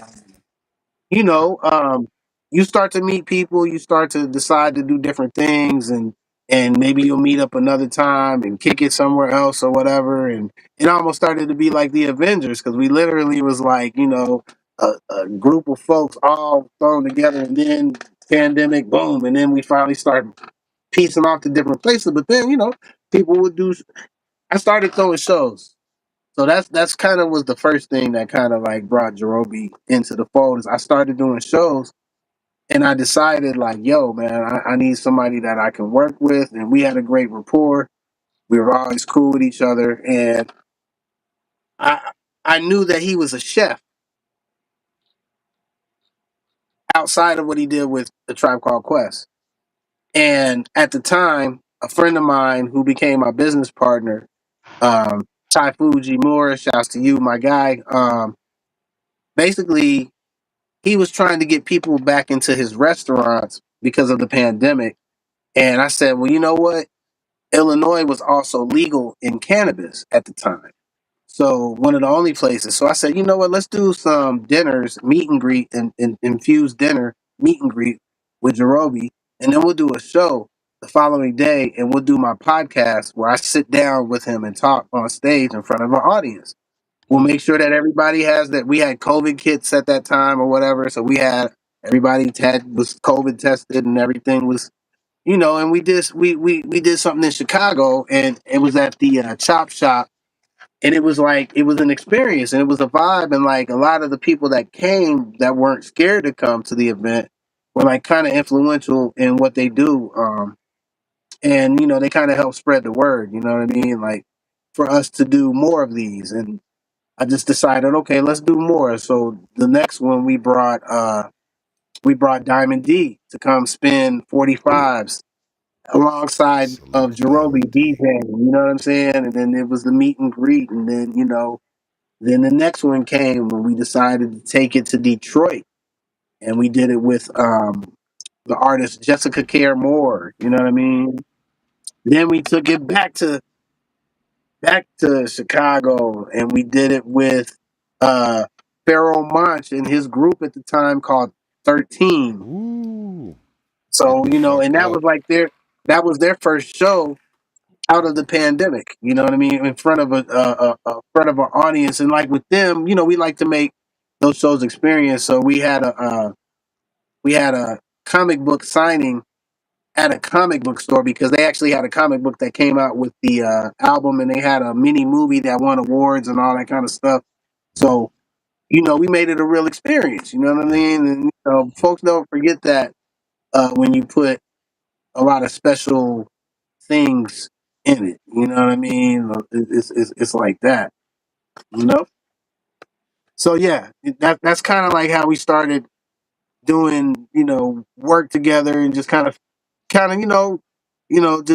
just seeing where we could work with each other and if it would work, if it didn't work, and it really did work. That's my dude, man. We done all kinds of like different musical fun things in the world. Like, you know what I mean? And shouts to him right now. They're over in Europe right now. Him and my brother DJ Rasta Root. and the Salute. MC4 Eyes. They are over in Europe showing the documentary movie and actually sitting on stage and talking with people over in Europe about how they feel about the movie and all of that type of stuff. So, Cats is out doing their runs, you know what I mean? He's on that Rock and Roll Hall of Fame run right now. Hmm. And he's making and that was the thing too, is like when we first started doing our shows, they were trying to attain that space of the Rock and Roll Hall of Fame. And they went through a good 3, 4 years of being nominated and not being able to get everybody to make it happen, man. So Yeah. trust me, when that happened, man, and I was blessed to actually get to go with him to the Rock and Roll Hall of Fame with him and Q-Tip and see them get their awards and help celebrate with them. Wow. It Damn, was that's just, man, listen, I'm trying to tell you, like, as a kid, a hip hop kid from the Bronx, that was just really like that was a super moment in my life. I have to say that was an undeniable, iconic moment in hip hop, Could and you I was like it with my expound focus. on that? Like, if you wouldn't mind, because I mean, what you just described being a part of, and I mean, it's Tribe, and it's the induction Strive, to the bro. Rock and Roll For the Hall of Rock Fame, Fame, where bro. they quote unquote still don't think that rap should be in the Rock and Roll Hall of Fame and all of that bullshit and gatekeeping assholes out there. Uh, Listen, you know, but you're there. You were there for that. hey Like, man, I was there, and and reason I say epic moment is because it was other people that got awards that were amazing. Mary J. Blige got her induction into the Rock and Roll Hall of Fame. That was also, I damn. think, Ozzy Osbourne. That was also like it was some very influential people that got wow, that was a inducted crazy. that year, man. It was amazing, and just to see a lot of my heroes like honoring these cats and what they really brought to the culture, for me to actually get to be around their family and friends and being part of that, being and I don't exclude myself from that, because you know I don't exclude myself from that. You know what I'm saying? Like, I'm part of the, I'm friends and family with Jerobi for sure, and he's really shown me a lot, and I give so many thanks that he's really been so kind and supportive in a lot of the efforts that I make happen. And I will say he does, and we have already kind of put it out there. Um, he does have a documentary coming out, you know what I'm saying, Yes. about his life, you know what I'm saying, about Right. being the unseen member of the tribe. Unsung, unseen. Yeah.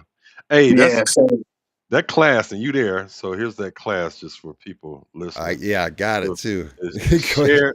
Cher, Mary J. Blige, Dave Matthews Band, sampled them a there lot. we go.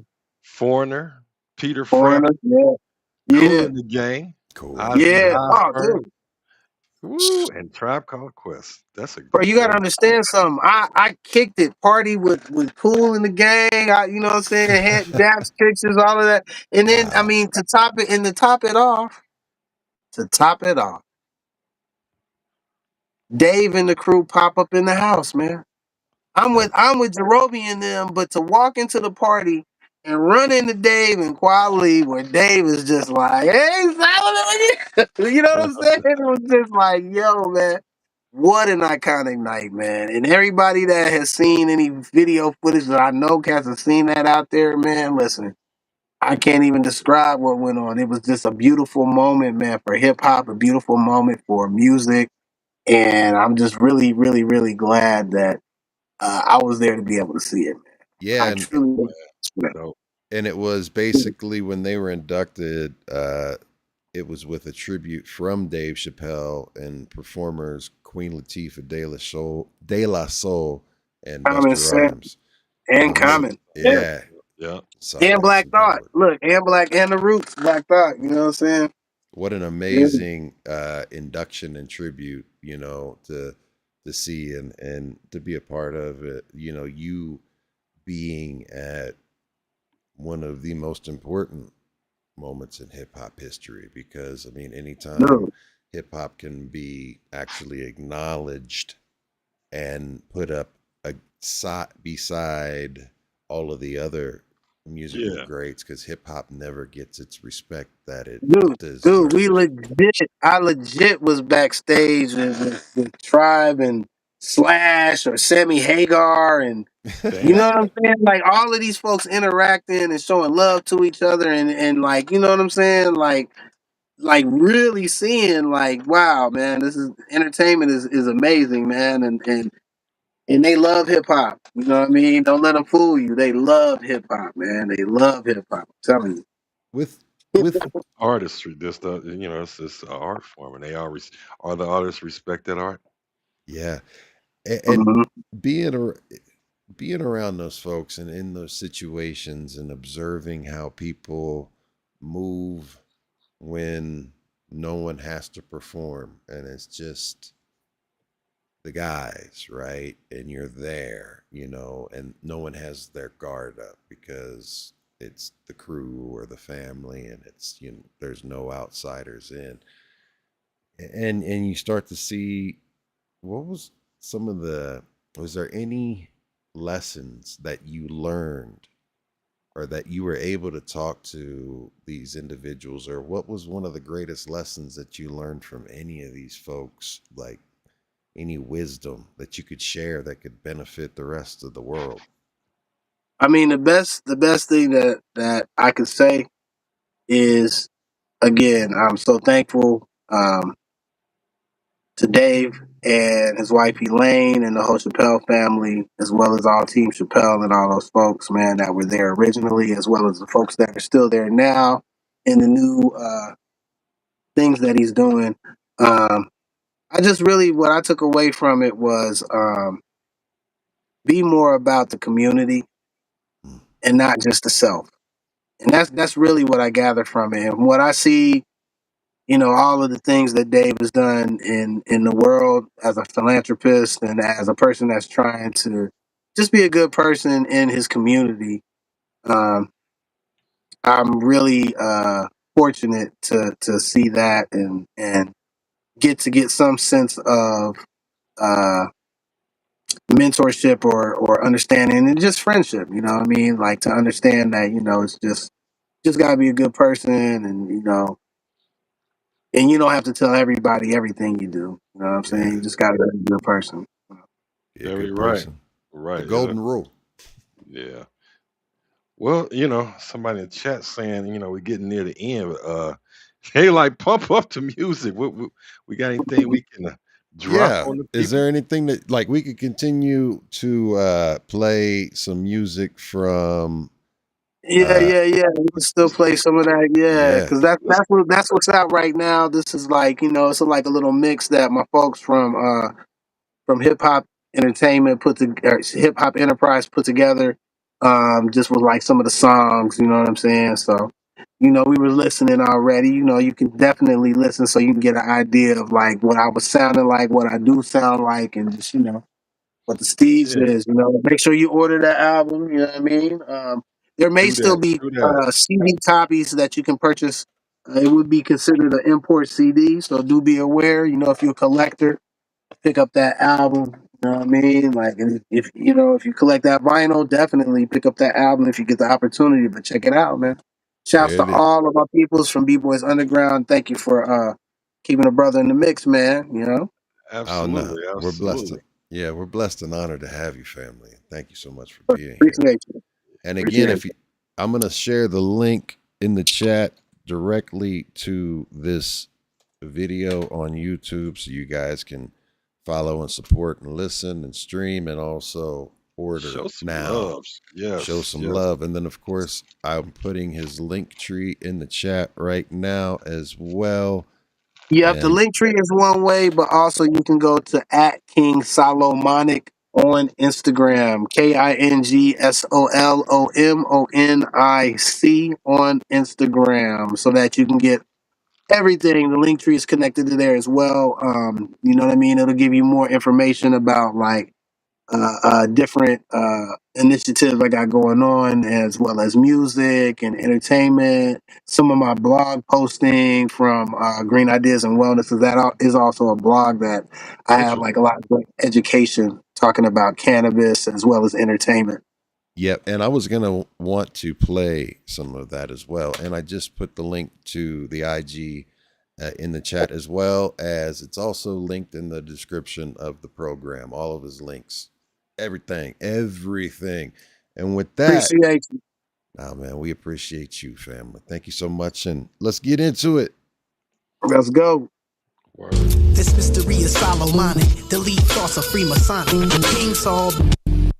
This mystery is Solomonic. Delete thoughts of Freemasonic. King Saul be supersonic. I impact like comets. I'm infrasonic. Below the frequency of sound. Infinite linguistics. You know what's going down. Come on. Yeah. Come on. It's going down. Cause we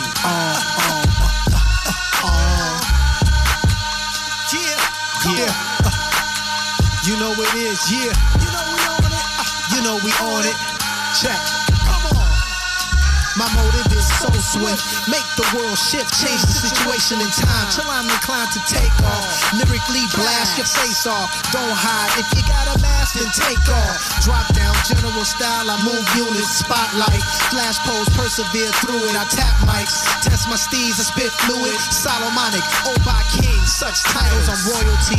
Bloodline. Go back to the Bible. Seniority. Complex. Stress the best. Historically, a dragon getting woken from rest. To uphold my balance, spitting nothing but fresh. And since I'm showing and proving, I keep doing impossible. Incredible, styles unstoppable. King Solomonic be busting obstacles. That's why they say he's so remarkable. Let's go. God is us. Ain't no problems out here, nigga. In Greens we trust. Ain't nobody out here gon' stop my rush. All we got is us. Ain't no problems out here, nigga. In Greens we trust. Ain't nobody out here gon' stop my rush, cuz. Universal one time, we had to make, activate. Keep fighting that debate. Shout out to Universal Dialect. We had to make, activate. Fight that debate. Dayton, Ohio. Universal one time, we had to make, activate. Fight that debate. Universal one time, we had to make, activate. We represent. Shape up or shift out. Shape up or shift out. Shape up or shift out. Don't shape up or shift out. Don't give. Shape up or shift out. Don't give down. Shape up or shift out. Don't shape up or shift out. You know, this is hip hop. They got that real DJ mix. It's like a real mix. DJ Eagle. Shape up or shift out. Don't give DJ down. Eagle. Really, you should gain clout. Take right routes, dark color lifestyle. Libations pour from start to the ending. With metaphysical and lyrical I'm sending. With mind bending, stretching till it's fitting. My rhymes lending my name to your outcome. Dialect out crunch, cruise baby like talcum. Gerber breath hits the air from your mouth, son. Walk like a man, talk like a man, act like a man unless you're feminine. In your general sector, we just slam. Universal one time, we had to make, activate. Universal one time, we had to make, activate. Universal one time, we had to make, activate. Shout out to DJ Pioneer, producer, and on the scratcher. Dayton, Ohio. I'm sorry for the pain that I gave. I'm sorry, man. I never felt shame till that day. It's all a blur now. Things made no sense, but now my conscience can speak through my solstice. It's like an equinox, a new beginning, new start, new change, new part. I say forgive, but your pride made you ignorant. But now my mind state is moving on a different clip. To And the red succeed, ones never are take a limited step or edition, looking back. y'all. A lone wolf grown spraying from the I know y'all like red. It's all love, Y'all like that but when you see shiny, me realize shiny I'm a red, changed man. When you see me realize I got a game plan to make all this right from wrong. I won't spite you, I'ma write this song right here, so we can still be friends today. I'm out solo, but I'm gonna find my way. Happy Earth Day, yeah, that's right. Happy So I Earth can Day to change all my my life folks. today. I gotta I gotta find find. way. So I can do what's right today. I gotta find day. Got Supreme Ohio on the production. R.I.P. Coco on the hook. You know what I'm saying? We got our feet on the ground, you got your head in the clouds. Universal, high, low, ain't no front and allowed. We got our feet on the ground, you got your head in the clouds. High, low, universal, ain't no front and allowed. I do a vertical leap off the front page, catch the tail end of my weekend rage, letting my brain waves. Walk the edge along cliffs, bones and spliffs. To get tore off, your loss went up against. Lay all my damage and vapors. Smack dab between the public and the papers, out of status. I came to count a million realtors who can't accommodate. Release my policies and then I dominate. I'm ready to set it on every MC in the game. Friend or foe, John or Jane Doe, let me know. I'll square off on your Shout ego. out to Stomp a mud opposite. hole in your name. Shove the mic up your ass Universal and listen to your brain. dialect, Green Don't know Screw. if you get the best of me. The rest will be served quick like Nestle. I'm ready to do you like the book of Revelations. And resurrect all dead MCs from every cemetery, mortuary who thought of me. Big shout to Big Phil from Hollow Production. Big Phil, DJ Big Phil on the production. You can tell I smash on sight from the metal fragments of an exploded mic. Solomon be stepping Solomon out, be changing stepping up out, the rap changing game, up the leaving rap game. positivity. Many MCs want things, truthfully they teaching wrong. Truthfully all minds are strong, but when they get led astray, negative life is prolonged. At the rap convention, I be looking inside souls. Industry is snakebacks ruling your life for dough. You don't know, you make contacts with real eyes. See the possibility, cut between the lies. Moving with the motion while I'm continent coasting. Breaking bread with brothers from lands while making plans. Look at hip hop Look in at the hip-hop direction in the that it's direction going that in. it's People going think it's in. fair to lie and writing good to And live in writing good sin. to live in sin? Come on. On vinyl. Man, Vinyl. listen, y'all. I love that flow, Oh, man. man. It's a lot of heat on there. A lot of heat. Yeah, I like how the DJ was just running them, mixing them. Yeah. You know, that's when you know We'll give it that's when one you of know you those.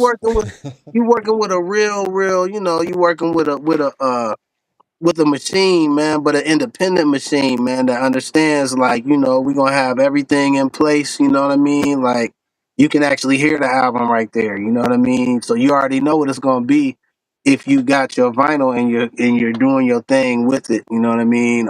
It's definitely a collector's item and a great piece of hip hop. It's also a great piece of hip hop history from the Midwest, you know what I mean? Like, Absolutely. specifically from the late '90s, you know what I mean? Like, for those that really like it. And Hip Hop Enterprise puts out late '90s, early 2000 artists, so they have a lot of different records and vinyls that are very exclusive that you might want to check out. So you know, might want to check it out.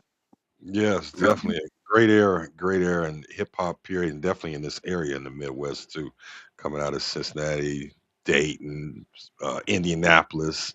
We was getting Listen, it.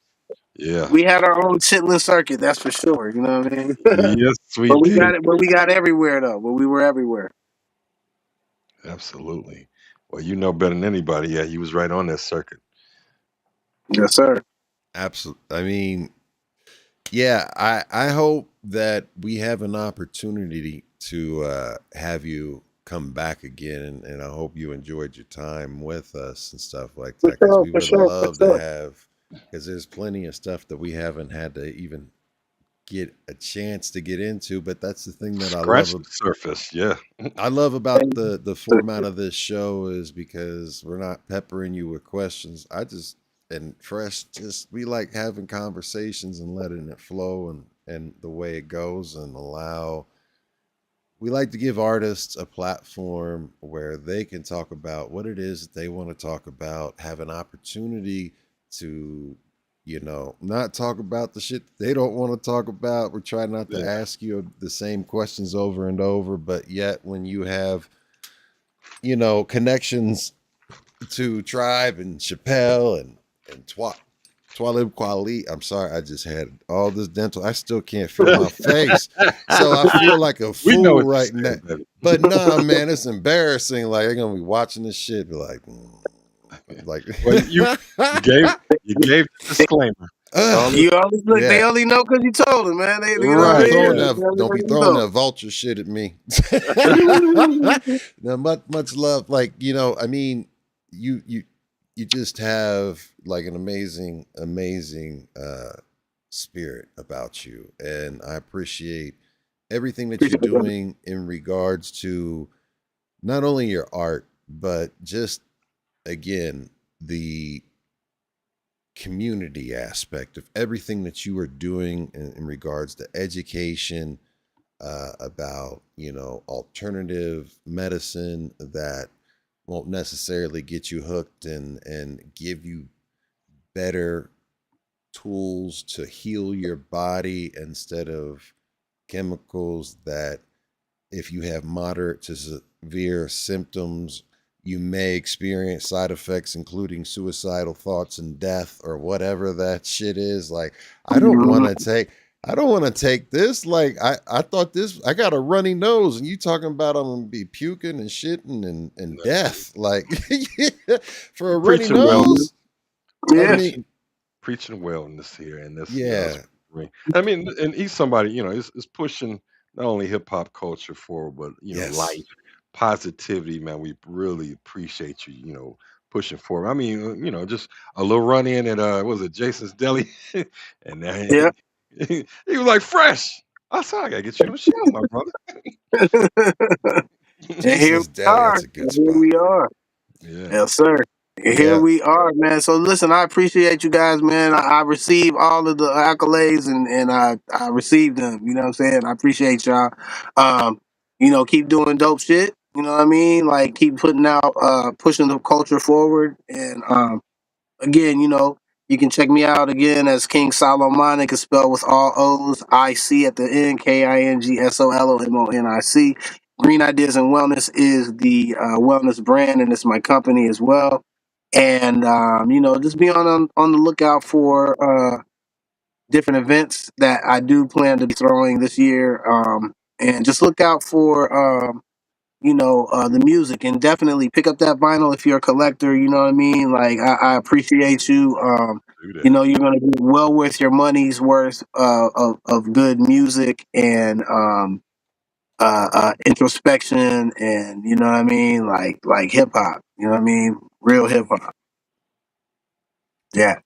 absolutely, man. And again, I just put every single link in the chat and put it up on the screen. So you guys What? have no excuse, near not a excuse to not follow. And if you don't go buy that album, I mean, I mean, hey I'm man, gonna have to threaten somebody with something. You Cop know what I mean? that Like, shit. I mean, just like, know, I, just know, I'm gonna come and cut 250 you. Now. vinyls. 250 vinyls that don't last as long as you think. You know what I mean? Like it's Yeah, gonna be. And I'm Only truly hoping 100 that of red, only 100 hope red. I'm hoping that Fat Beats goes ahead and grabs a few of the vinyls to keep on the stateside. So then that way, cats can get some for sure right. stateside without having to order it now. You know what I mean? Like, but I prefer you order it and make sure you get it because it's really the dope project. And it's going to be shipping in May, correct? That is correct. That is That, correct. That's that just around the corner, man. that's just soon. So you got plenty of time to get your pre-orders in. You have no excuse to not be able to cop a copy. And we need to support individuals just like King Solomon, man, Yeah, because they're keeping hip hop alive. yeah. Truly someone who came up in hip hop, was like born, raised all the way through it. It's Man, been coursing through your veins. And what's a little, beautiful is that even a little everybody, Bronx River in him. yeah, and So the come on, thing, man. I'm down by law, man. Like for Right. sure. everyone in the hip hop community, the majority of the folks that we meet and interact with are always beautiful people because everybody, comes from different walks of life and can respect the struggle of life, but also enjoy the moments in life, especially the moment that we have right here, right now. This present moment is a blessing. Right. That's S- right, man. And again, I take all the blessings and I receive them. I appreciate you, man. Fresh, you got any shout outs, fam? Well, of course, shout out to you, Boogie, doing your thing. Appreciate Bless you. you, fam. We got some more shoots. Make sure, even if I'm not there, make sure y'all tuning in. I know our B boys and B girls had a great one yesterday, the day before. Big V coming up, Nappy Roots. That's Yeah, man. Yeah, it's pictures on the wall. gonna be live, man. Uh, Yeah. So, and shout out to King three sh- Solomon, man. three shows next week. Hey, Great show. big salute, big Bringing it salute, everyone. in, dropping, just giving us some great hip hop stories, content, and sharing yourself with the world and our audience, man. We really appreciate you. Shout out to everybody in the chat, man. You know, Midget Yeah, Mike. shout out Cool. to everybody in the chat. I'm looking in here now, like, wow, man, that's what's up. Yeah, Appreciate all of y'all. a lot of questions, support, homage, and respect, man. We love y'all, man, and see you soon. See you back. Shout out to Wifey. About to see you in a minute, baby. Hope you feel better. Feel And better, Poochie. yeah, the pooch. Feel better. Hey, I still got something for you too. I got to appreciate that. She appreciates that. Yes, sir. All right, All so right. yeah, check it out, y'all. Keep it positive, keep it pushing, keep persevering, stay in the present, not in the past. All you can do is learn from the past, right? But don't let it kick your ass. And don't trip That's on right. the future. I got almost $1 million in medical bills. And guess what? If you know the future, then give me the Powerball numbers and I will go ahead and gladly break you off half and we're good, right? But if you don't have those, then don't trip on the tomorrow because tomorrow might not be there. I've died twice. I've learned from it. So stay right here, right now. That's all that matters. Keep it positive, persevering, and like the Yodi said, keep it pimping. Much love. We up out of here. B-Boys Underground. We will see Yes, you go. All right, Rallo. Tuesday. peace. Rallo. All right, peace. Thanks for watching. Like, subscribe, share, follow. From my city to your world. We are City World.